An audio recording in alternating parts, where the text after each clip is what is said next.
Imam 24 časa da odlučim da li bih se preselila u Španiju. U ovom videu vidjet ćete da li Malaga ispunjava moja 5 kriterijuma za dugoročno preseljenje u ovaj grad. Ti kriterijumi jesu: prvo i najbitnije, kakvo je more. Drugo, kakve su cene. Treće, kakvi su ljudi.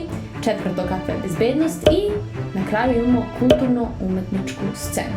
Dobrodošli u Malagu.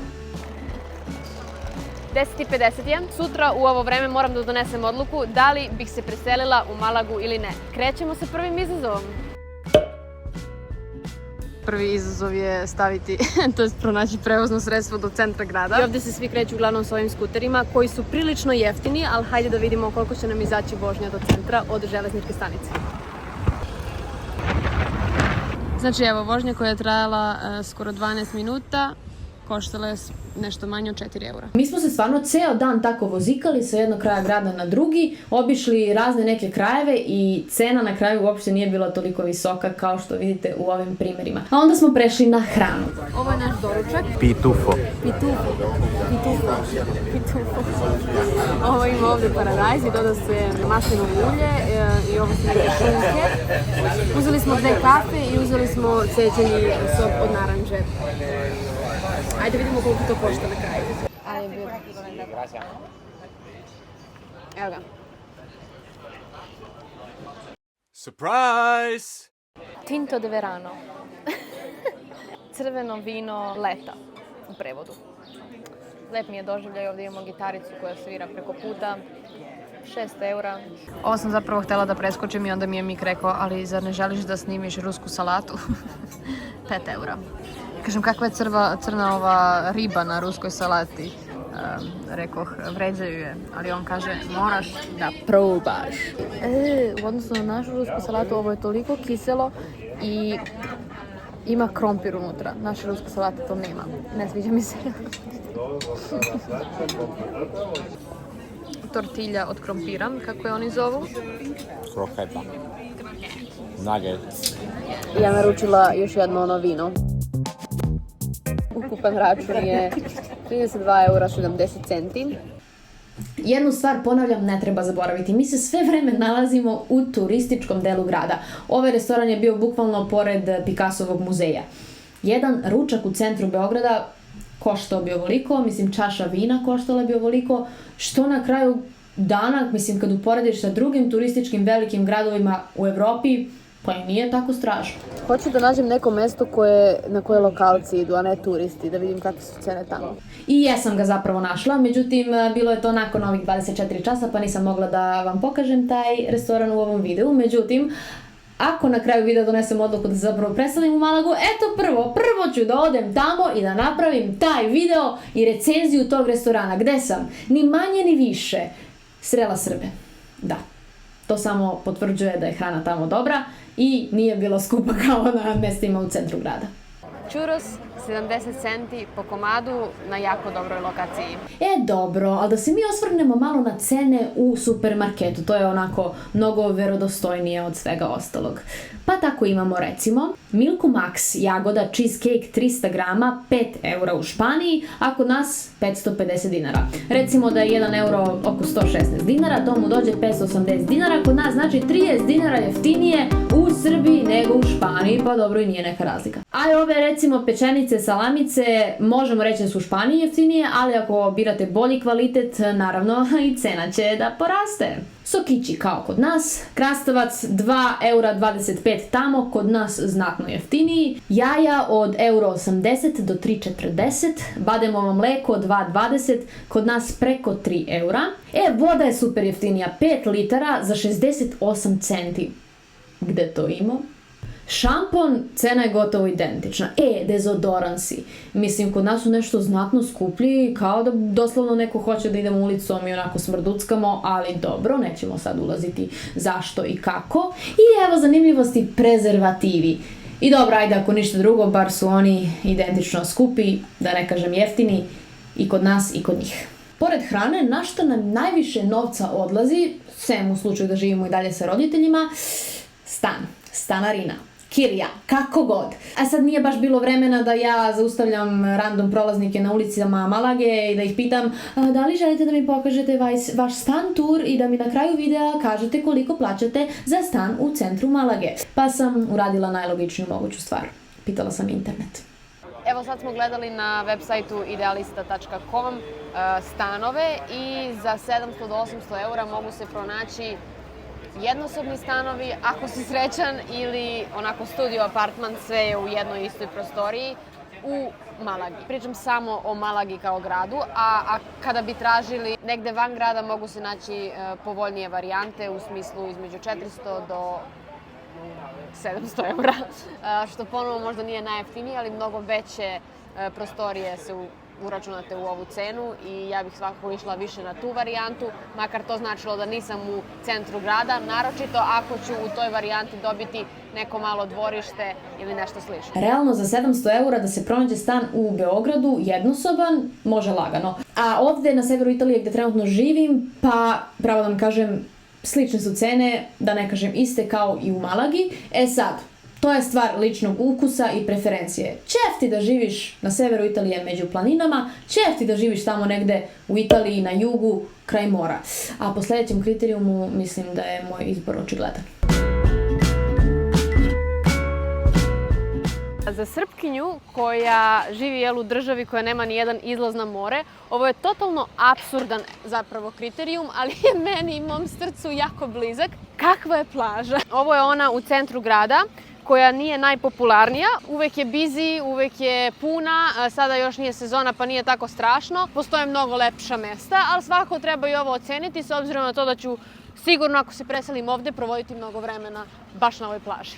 Plaža je javni prostor i ovde kažu da se meštani jako puno bore zapravo da to i ostane tako. Evo možete vidjeti, ljudi su samo doneli peškire i zauzeli svoje mesto. Tako je bilo i tako se trude lokalci da ostane. Kažu da ako preko noći neki kafić ni otkuda stavi svoje suncobrane i ležaljke, umeju meštani da se okupe i da zapravo sve to sklone i bace. To mi se jako dopada i tako i treba da ostane. I mnogo često dobijam pitanje, ali šta ti fali u Italiji? Recimo na severu Italije gde ja živim, nije tako. Znači, tokom sezone čitava plaža bude ispunjena ležaljkama i suncobranima koji se iznajmljuju po paprenim cenama. Još jedan plus za Malagu. Ajde da vidimo kakva je voda. Hladno je jer smo na kraju krajeva mnogo bliže okeanu nego, ne znam, kada smo u Italiji ili u Grčkoj, ali pa nije ni toliko strašno. Možete vidjeti da se ljudi kupaju, a i onako navikne se čovek na ovo. Ja sada neću ulaziti u vodu, ali iskreno da budem, meni se sve ovo sviđa. Mislim, ovdje nemam više šta da dodam, lepo, čisto, voda lepa, uredna, plaža, mislim, reči su sve suvišne, idemo dalje. Plaža broj 2 zove se La Caleta ili tako nešto. Isto se smatra gradskom plažom, do nje nam je doduše trebalo malo više, 10 minuta vožnje iz centra grada. Puna je, ima mladih, igraju fudbal, igraju odbojku. Onako je peščana dok ne uđeš, a kad uđeš tu je već šljunak i takođe duboko je, što mi se jako sviđa. Nije ono kao plićak, hodaš 3 km i dalje ti je voda do kolena. Ima jedan kafić, tako da važi i dalje ono pravilo da ne dozvoljavaju lokalci da čitavu plažu popune biznismeni. U zaključku, ja bih mogla sebe ovde da zamislim. Malaga ima 16 plaža koje, naravno, nisam uspjela sve da obiđem u ovih 24 časa. Međutim, ovo što sam vidjela bilo je dovoljno da steknem utisak. Lepo smo se ovdje rashladili, vidjeli smo kako šta funkcioniše i što je najvažnije, već smo krenuli da stičemo utisak o narednom kriterijumu. Bezbednost.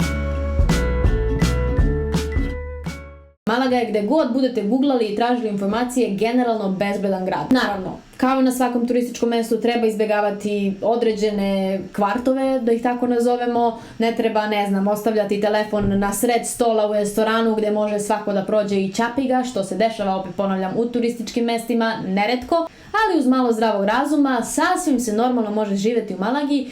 A ako vi slučajno živite tamo i imate drugačiju spoznaju, ja sam više nego otvorena da je čujem. Hvala. Razbijte mi sve snove, dozvoljavam vam.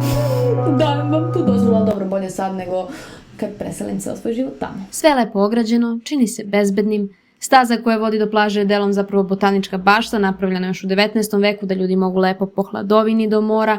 Mislilo se još i tada na bezbednost.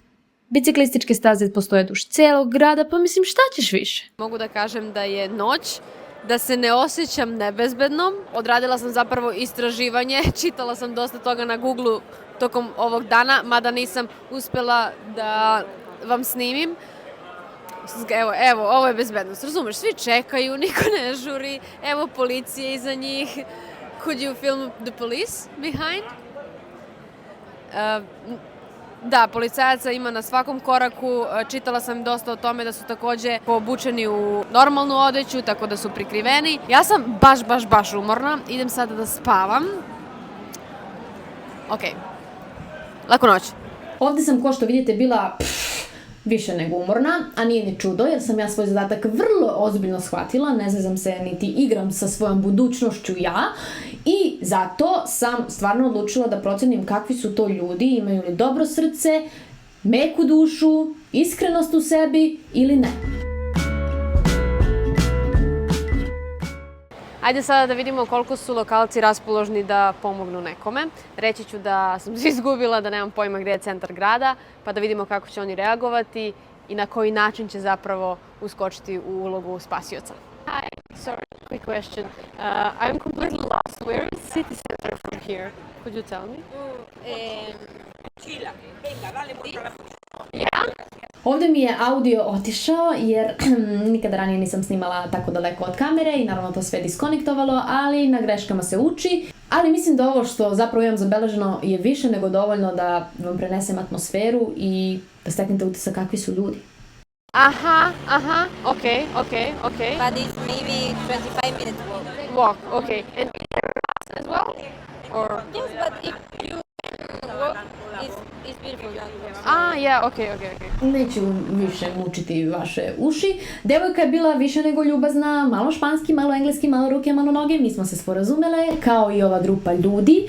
Svi su bili raspoložni i spremni da pomognu nesrećnoj turistkinji. Nisam se osjetila onako nikako osuđeno, jer realno pitam baš glupa pitanja, u smislu centar je na 2 minuta odavde, ja kao pitam a gdje je centar. Tako da, pozitivno.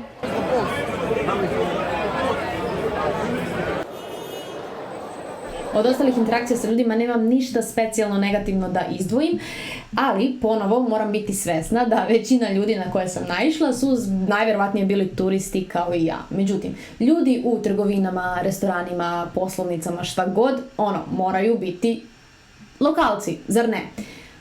Od tih interakcija imam jednu posebnu koja mi je srcu draga i koju bih izdvojila i ne samo izdvojila, nego bih je stavila kao zaključak čitave ove priče o tome kakvi su ljudi u Španiji, jer zaista imam osjećaj da objedinjuje ceo ovaj segment jednom rečenicom.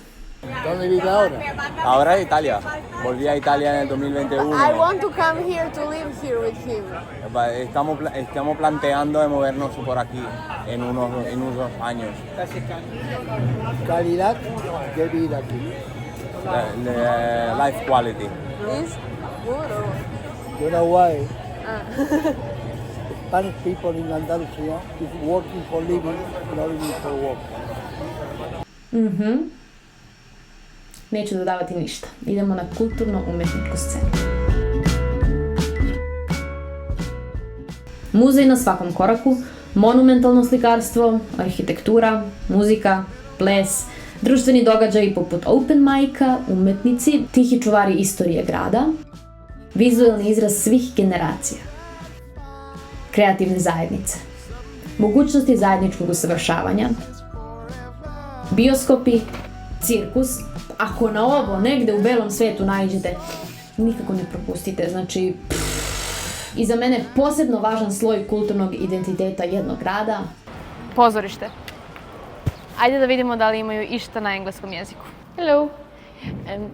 Just a quick question. I was wondering, do you ever have plays in English, maybe? Theater plays? No? Like, never? Okay. Thank you. So you have to learn Spanish. I have to learn Spanish, but it will not be a problem since I'm already studying Italian. A fun fact je da sam ja zapravo krenula da učim španski pre nego što sam, čini mi se, ikad bila u Italiji ili u Španiji. Jedini razlog što sam prestala da idem na kurs je taj što sam skontala da više vremena provodim učeći španski nego učeći stvari za fakultet.